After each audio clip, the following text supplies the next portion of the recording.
Je recommence cette petite vidéo pour la 5e fois. Kiki. Galina. Coucou. Coucou. Voilà, elles ont un compte Instagram si vous voulez. Je mets de la pub. J'ai mon compte Instagram aussi que je vous mettrai là. Ici. Donc du coup aujourd'hui je vais vous parler de harcèlement scolaire. J'ai mon lapin qui est en train de monter. Noupi. Je vous parlerai de mes animaux plus tard. Du coup je disais, je suis là pour du harcèlement scolaire, je couperai sûrement ce moment. On verra bien si j'y arrive. Car j'ai été victime de harcèlement scolaire quand j'étais à l'école. Je ne suis plus à l'école. L'école me... J'en peux plus du tout. Le CAP agricole ne me plaisait plus en fait, et donc du coup j'ai fait mon CAP agricole et du coup mon harcèlement scolaire a commencé, ça devait être en CP, mais je me rappelle plus des années CP, donc du coup je vais pas vous raconter CP, CM1, CM2 non plus, et donc du coup j'ai été harcelée pendant 4 ans, 4 ans, durant toutes mes années 6e, 5e, je les ai fait dans un collège, comme toute personne normale, que j'étais en SECPA, donc le harcèlement scolaire est aussi là, mais pas que pour moi, il y avait toute ma classe. Et en fait, du coup, ça commençait simplement par des insultes. Ça a toujours été des insultes, mais le fait d'accumuler toutes les insultes, en fait, que ce soit grosse vache, castor, que des trucs comme ça, en fait, et bah ça te ronge littéralement là. Après, bah tu vis plus, en fait. Tu penses à ça et tu te dis putain, je suis une merde. Il faudrait essayer d'être plus forte que ça, et j'ai eu beaucoup de mal à être beaucoup plus forte. Il y a plusieurs fois où j'ai eu des tentations, donc j'ai eu des insultes, grosse vache. Je me faisais pas taper dessus, j'ai eu une sorte de chance pour être élue, je me suis pas fait taper dessus. Mais vous verrez après, quand j'étais au collège, je parle. Et donc du coup voilà, plusieurs fois j'ai prévenu mon père, j'ai prévenu la vie scolaire. La vie scolaire ne faisait rien du tout en disant que c'était rien et que c'était juste des âneries entre eux et camarades d'école, nanana, alors que pas du tout en fait. C'est comme ça que le harcèlement commence et t'as toujours des gens qui diront ouais mais c'est pas ça, c'est parce que vous êtes encore des gamins. Et en fait non, enfin faut juste apprendre à comprendre les jeunes. Si tu comprends pas les jeunes, c'est comment dire, je sais pas trop comment dire ça. C'est pas simple. J'ai une cousine qui travaille dans les adolescents et qui comprend très bien les jeunes, enfin bref, voilà. Et donc du coup, la vie scolaire ne comprenait pas. Et donc du coup, plusieurs fois, mon père est monté parce que je lui avais prévenu que j'avais des insultes et ceci et cela. Donc bon, t'as beau dire, et après t'as des insultes, ouais, espèce de fragile, et gna gna gna. Du coup, au bout d'un moment, bah tu dis plus rien à tes parents. Ce que je n'ai pas fait.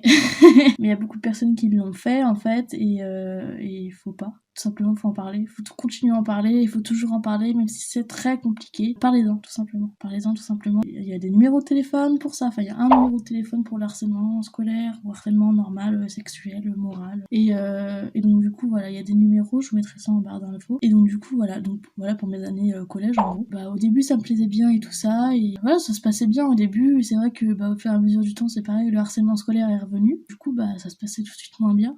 Je me suis fait cracher dessus, insultes, que des trucs vraiment qui détruisent une adolescente qui a 14-15 ans en fait. C'est assez compliqué, c'est pareil, j'en ai parlé. Je le disais à mes pères et à mon père pardon, et à ma mère aussi, et c'est pareil, c'était compliqué mais il faut le faire, comme je vous ai dit juste avant. Qu'est-ce qui s'est passé d'autre ensuite? J'étais en couple avec un garçon et quand je me suis fait quitter, c'était très dur. Et le harcèlement continuait à cause de ses potes à mon ex-copain, qui date de... J'avais 14 ans. Waouh! La balance des blancs. Non, c'est bon. Et donc, du coup, je sais plus ce que j'étais en train de dire. Oui, du coup, j'étais en couple et donc, c'est les amis de mon ex-copain. S'amusaient à m'insulter aussi et à me faire taire et enfin voilà quoi, plein de choses. Et ça c'est pour l'année de 4e seulement. L'année de 3e ça s'est beaucoup plus dégradé malheureusement. Et année 3e du coup c'était plus encore pire en fait.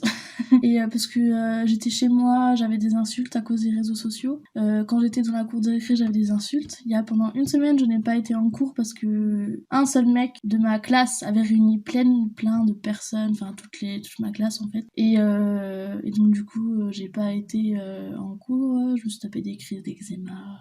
Enfin, c'était terrible. C'était vraiment un moment horrible. Ah oui, j'ai oublié de prévenir que j'étais à l'internat. Et donc du coup, pour revenir à l'internat, ça va un peu dans tous les sens cette vidéo. En même temps, je suis un peu stressée. Du coup, quand j'étais à l'internat, j'ai été dans une chambre parce que ce qui était bien, c'est que tu pouvais choisir avec qui tu étais.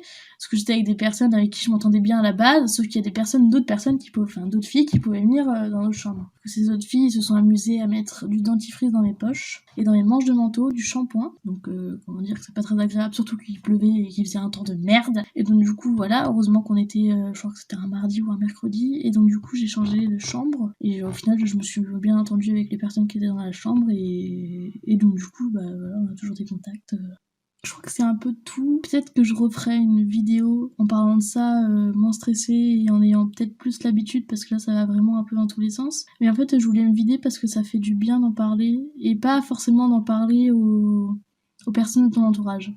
Sweetie l'a dit dans une de ses vidéos parce qu'elle va voir un psychologue et je pense que je vais faire la même chose parce que du coup ça pourra me faire que du bien parce que le fait d'en parler aux gens qui sont autour de toi comprennent pas forcément ce que tu ressens. Enfin s'ils comprennent ce que tu ressens justement et donc du coup ils veulent toujours le mieux pour toi et au final c'est pas forcément mieux. Et donc du coup j'ai dit que j'allais peut-être aller voir un psychologue parce que j'ai des manques de confiance en moi, j'ai peur en fait d'aller vers les gens, tout plein de choses comme ça qui sont assez dramatiques. Pas vraiment, mais bon, enfin c'est assez dur à vivre tout le temps. Parce que du coup, bah, j'ai arrêté les études, comme je vous ai dit en début de vidéo, et comment dire. Et donc du coup, en fait, maintenant, ça va faire 1 an que j'ai arrêté les études et j'ai toujours pas trouvé de travail, donc du coup, c'est beaucoup plus compliqué aussi dans le tout, et voilà. Et donc du coup, ça sera à voir après. Peut-être, je vous ferai peut-être une vidéo sur si j'ai trouvé du travail, si j'ai été chez la psychologue, si... Enfin bon, voilà quoi. Je vous referai une petite vidéo, du coup, bah... Voilà, c'était mon histoire sur le harcèlement scolaire. Et je tiens à vous dire merci. Et soyez pas trop cringe et méchants en commentaire parce que ça sert à rien. Parce que je m'en fous. Et les commentaires seront signalés. Et voilà, il n'y a pas d'insulte, il n'y aura pas de méchanceté. Je ne veux pas qu'il y ait de méchanceté, s'il vous plaît, c'est tout. Et voilà, donc je vous fais des gros bisous. Et puis bah peut-être dans une prochaine vidéo. Voilà.